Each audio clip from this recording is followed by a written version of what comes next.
Morning everybody.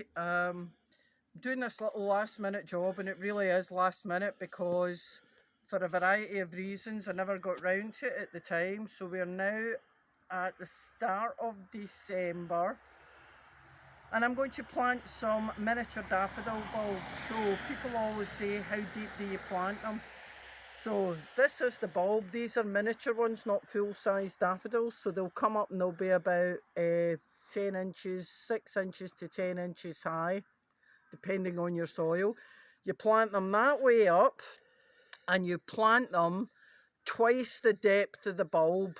So this bulb is about 2 inches high. Don't know what that is in centimetres, about 5 centimetres.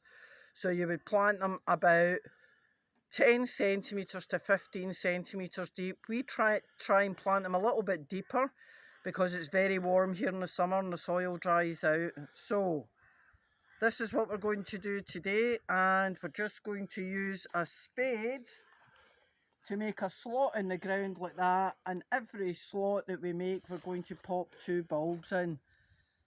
Thanks for watching.